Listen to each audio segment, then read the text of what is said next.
కన్యరాశి వారికి ఒకవైపు అష్టమ కుజుడు స్వక్షత్రకంగా దోషం ఉండినను ఏకాదశ స్థానంలో 12 ఏళ్ల తర్వాత దేవగురు బృహస్పతి ఉచ్చస్థితితో సంచరించబోతున్నాడు. ఇది చాలా శుభ సమయం అని చెప్పి కన్యరాశి జాతకులు బాగా గుర్తుపెట్టుకోగలగాలి.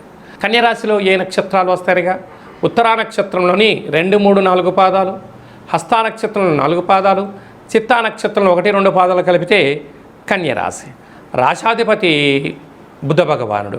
వీరికి విశేషంగా 6వ స్థానంలో రాహు, సప్తమంలో శని సంచార స్థితి, అష్టమంలో కుజుడు. అంటే కొద్దిపాటి రుణాలు, రోగాలు, శత్రువులు పంచి ఉన్నారు. రహస్య చర్చలకు ఇది సరైన సమయం కాదు. వీలైనంత వరకు మౌనము, ధ్యానము, ఏకాగ్రత, సత్ప్రవర్తన అవసరము.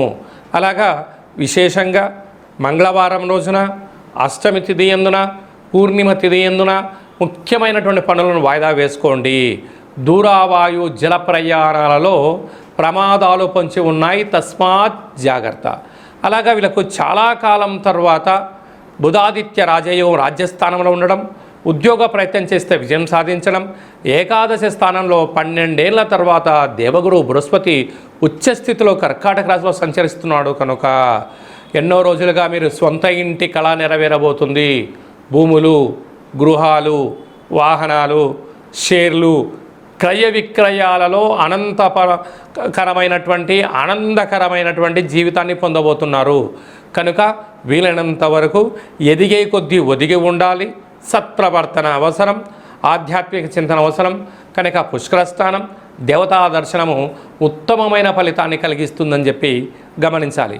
కనుక ఈ దక్షిణాయనం ప్రారంభమైన తర్వాత మొట్టమొదట వచ్చేటువంటి అష్టమి కాలాష్టమితో సమానం కనుక పెసరపిండితో దీపాన్ని ఏర్పాటు చేసుకొని ఆ అష్టమి తిథి యందున కాళభైరవ స్వామిని స్మరణ చేస్తూ కాళభైరవ అష్టకాన్ని వింటూ మీ మనసులో కోరిక నెరవేరాలని చెప్పి దండం పెట్టుకొని ఈ యొక్క దీపాన్ని చాకలి వారికి దానం చేయండి. దురదృష్టం పటాపంచలైపోయి అదృష్టం మీ ఇంటి ముందర ఉంటుందని చెప్పి గమనించాలి. అలాగే మీ వ్యక్తిగత జాతకం తెలుసుకోవాలనుకుంటున్నారా?